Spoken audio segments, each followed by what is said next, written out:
Hour number 2 of Live and Local. Good to have you with us.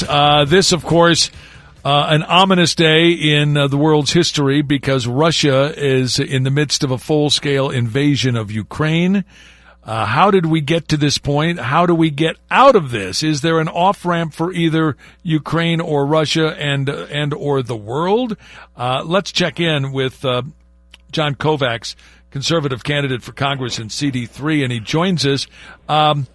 Well, I got to ask you, you and I have been talking about this as kind of a build-up to something. We now are in the midst of a full-scale invasion. What do you make of what you've seen so far? Well, it's a bad day, certainly for people of Ukraine, and quite frankly, it's an ominous day for us as a country because more of these types of actions are kind of, you can almost predict will happen as a result of current administration's lack to do anything. I was, we were talking about this a couple of weeks ago, and I actually thought that that this was not going to go to such an extent, and it has. And when you watch it, and when you hear about it, when you read about it, it just shows a lack of preparedness in terms of whatever they were doing to try to thwart this type of invasion. It's really bad, and there's. I'll be honest, I'm flabbergasted by it. I don't even. No, I totally understand. Is there something that our president could have done? I just think the president mismanaged this thing horribly. What about from your perspective? He chose not to do anything. He was telling everybody a week ago, 2 weeks ago, oh, they're going to invade any day. I mean, if you know that they're going to invade, then you knew prior to that they were, and we all saw it. Like I said, they were massing troops, and you and I at the time we were speculating as to what was going to happen, what could happen. Nobody in their right mind thought a full-scale invasion of Ukraine at the time, 2-3 weeks ago, a month ago, when we were discussing this, could have actually happened. But we weren't privy to any of the intel and all the other stuff that the president is. And he sat on the sidelines and allowed this thing to happen. And yeah, there's probably a multitude of things he could have done from the very first day of his presidency, when he took us off the world stage as a world supplier of energy and made us dependent on. I mean, how funny is he's saying he's going to sanction Russia? I mean, hell, we're getting our oil from them right now. How crazy is that? And it was from that day forward that I think the Russian president was watching, and he pushed like a kid going into war. You pushed a little bit more, and then he said, I think I could go all the way with this, and sure enough, there he is. The thing, the debacle in Afghanistan did not help. Biden allowing them to kind of proceed and now not proceed with the Nord Stream 2 pipeline did not help to sell energy to Germany when Trump was railing about that back in his presidency. I mean, just things like that he started, and the entire world and the entire world took notice and watched. And Putin apparently called the president's bluff, and now we're in a situation we're in. How do we get out of it? You know what? I certainly don't have a crystal ball, and right now, the only person holding the cards, we were in Vegas. The only person holding the cards is Putin. Our president is kind of sitting back. He's rendered himself impotent, is what he's done. He's rendered himself impotent in this entire situation. And and as somebody who has a little bit more insight as to how bad things are and really can get, how bad things can get. Yeah, I'm honest to God, I'm still in shock over it. Well, I want to ask you, because you mentioned the Biden weakness on so many levels, and don't think that Vladimir Putin isn't the only person that's going to school on this. Xi in China is watching this and seeing if it's time to attack Taiwan.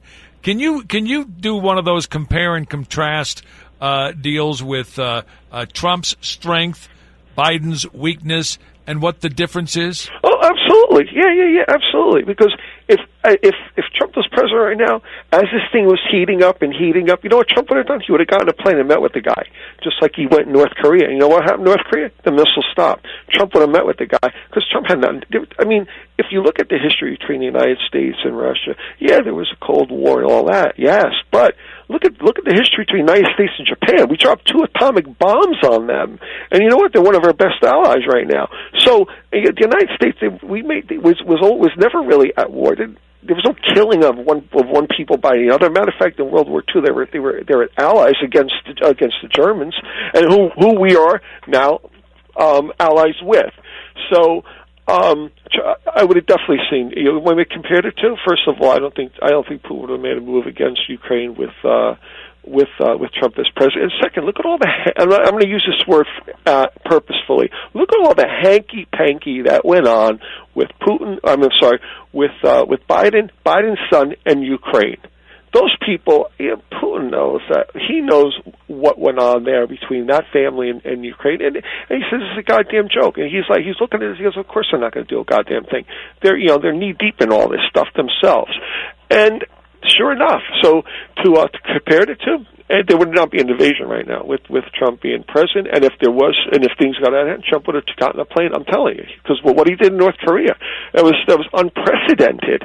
He got in a plane and met with the guy. He would have gotten a plane and met with Putin. And I think, quite frankly, I think people have nothing but disdain. Other world leaders have nothing but disdain for Biden.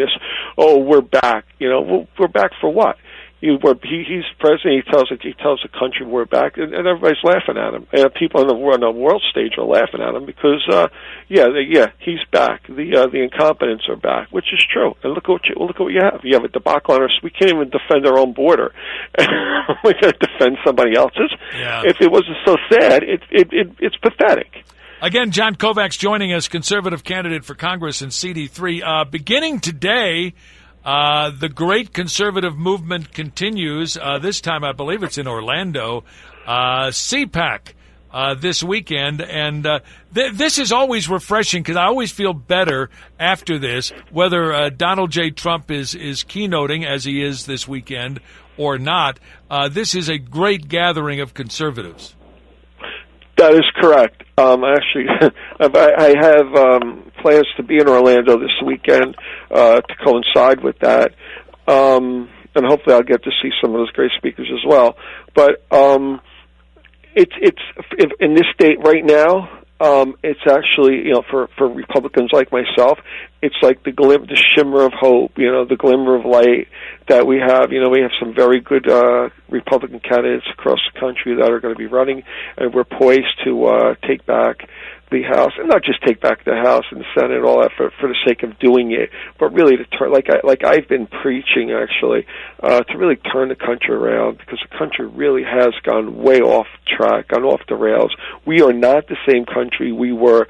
Well, consider yourself a prize fighter, and you're in your prime, and then you stop working out, you stop exercising. 15 years later, you're not the same guy. We are not the same country we were 15 years ago, and we are certainly living, and we have lived off of our reputation from World War II, our victory in World War II, which was how many years ago? 75. So. And people start to see, you're chinking your armor, and because what's our military? Our military now, and Biden is what more concerned with critical race theory in the ranks than they are with actually winning wars, and they've turned the entire country into one social experiment, and everybody sees what it is. It's a huge failure, and now's the time. If you're going to make a move against the Americans or their interests, or et cetera, now's the time to do it. And everybody's taking advantage. And Putin's the first person to do it. I doubt he'll be the last. I think China is really eyeing Taiwan, and it's only a matter of time. Do you think though that Xi and others in China are willing to risk that? I mean, that's a tremendous risk. You go to war, you try and take over Taiwan, whatever it might be. You're going to get a response, a world response. Well, the same world response Russia's getting right now. I mean, hell, even I would invade Taiwan if that was what I was going to get. China certainly has a much, much, much larger economy. We are, as I've been saying, way, way, way more dependent on goods and services that come out of China than we ever were. And quite frankly, the only thing that kept China at bay was our military. And Biden made it a point to, in this Russia incursion, or this Russian invasion rather, to make it a point to say, hey, we're not going to use the military. So you're marginalizing, you're going to sideline your military. What else do you have, quite frankly? Putin, from an economic perspective, when you compare the Russia economy to the United States economy, they have nothing to lose. He has nothing to lose and everything to gain by annexing the entire country of Ukraine. And China, with the economy the way it is, and with a weak president, they're not calling China out on the origin of the Wuhan virus that really crippled the entire world for a couple of years, and going back on their trade deal that they made with the previous administration, and not being held their feet to the fire on that, and all the other things that they've done to really undermine the sovereignty of this country. They've gotten away with it. So I don't know if there's anything really standing in the way anymore of China looking at what Russia does, say we can do whatever we want. And quite frankly, if they were to do something, given the precedent set on this, what would we do? Sanctions against China? Okay. I mean, Trump tried that in the with the tariffs, and look at all the pushback he got, and we'll see. It's like I said, it's extremely sad when you're in a position where you got the country chose the wrong person to lead. It's easy to lead. It's easy to be I own my own company, 35 years. It's easy to be the boss when things are going good. Anybody could be the boss. But when things are not going good and going bad, that's when you need somebody who knows what the hell they're doing. And quite frankly, I guess the previous presidents have made it look too easy. And so now you think some of these politicians think, hell, anybody could do it. And look at the crop of politicians especially on the Democrat side that ran for president in the last election. I mean, they're all horrible, every single last one of them. So that's where we are. And we're going to have another 3 years. Hopefully in the midterms, things will turn around with respect to changing the House. We get a lot more oversight, and maybe we could start to turn things around there. But this president's an abomination, really. Yeah. Hey, John, I want to ask you, again, John Kovacs joining us. He's running for Congress in CD3. You have been all across CD3 over the course of the last few months. And I got to ask, I know you give a great speech, but one of the things you do especially well is you listen. What are you hearing from voters? What are the 2 or 3 issues that are resonating with them that they want to get fixed now? Not in 2024, but now. Well, not to sound cliche, but the 2 things everybody's talking about prior to this. Now, I think this may have moved up to number 1, but notwithstanding, the 2 things were obviously the inflation matter, which no end in sight, and that's going to continue to rise, especially with circumstances that are before us right now. And I guess tied for second would be the immigration thing, which is just the illegal immigration aspect, which is just a slap to the face to people coming here, and with the crime, with the surge in crime, and nothing being done about it. I mean, the country is on those 2 prongs. Country is essentially killing itself from the inside. I mean, you know what I mean? Those are the primary things that people are really, really concerned about. You got anything goes in California, and those people are coming over here with that same sort of mentality, and that undermines the safety here. I mean, I live in a quote what they call a gated community, right? And their cars are being broken into on the driveway. Nobody, you know what I mean? It's wow. Unbelievable. Wow. And in parking lots of Target, mothers are afraid to go because my wife, she's on all these mother groups and things like that, and they talk about who's the suspicious person in the parking lot who almost got it. I mean, it's a daily. I hear it almost every 3 days. I hear something from her on that, and I'm like, you got to be kidding me! And when you hear it and you hear it and you hear it, you get the sense that your safety is no longer, you no longer feel safe in your own community. And those are things that we really got to push on a national level to kind of get a handle on. They want to defund the police and whatever they want to do or police reform on a national level. No way. If there's a particular problem in a particular precinct, deal with it then and let the local people deal with it on their level. No need to do some sort of craziness so people across the country got to be subject to these crazy policies that definitely, clearly do not work and make everybody less safe. That's what's going on, and that's what's going on in our community. And of course, everything that goes along with it, the drugs, the homelessness, all of it. I mean, it just kills the fabric. And then the illegal immigration, what do you think's coming in with them?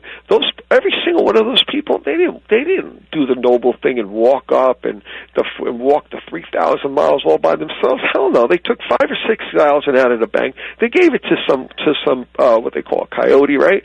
They gave it to organized crime. So one, they have money, and two, they are contributing to a crime syndicate. They're the reasons. They're contributing to the very thing they say when they get here. They're trying to flee, and they're so that's no good.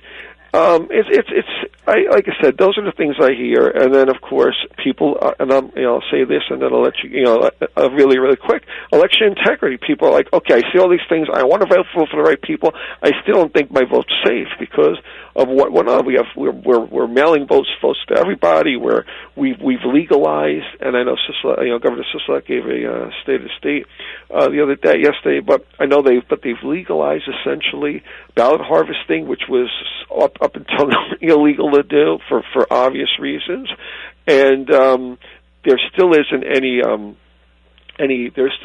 real urgency to purge the voter rolls from all the people who shouldn't be on there, and people are rightfully concerned. My campaign put up, as I told you, did a election integrity center on my website, kovacsforcongress.com. I would definitely encourage everybody. It's a big red button on the upper left-hand screen. Go to it and learn about it and see what you can do to kind of combat it, because that really has people concerned. They want to help out. They want to do something. But they feel they're being neutered on account of all these, what we would say, underhanded things that kind of tilt the playing field in a different direction. The playing field is supposed to be level. It's not so level anymore. Hey, John, we're running out of time. Again, if folks want to reach out to you, what's that address again? kovacsforcongress.com. kovacsforcongress.com. Go to our website. There's a donate button. You want to contribute to the campaign. Contribute to the campaign. And also, we hope to be announcing a fundraiser in the upcoming month. So I'll keep you posted to that as well. Hey, John, thanks, man. I appreciate it. Have a great rest of your week and enjoy your time in Orlando, Florida, and CPAC. Thanks so much, man. All right, take care. John Kovacs, conservative candidate for Congress in CD3. Stay where you are. More to do as we continue on AM 670 KMZQ.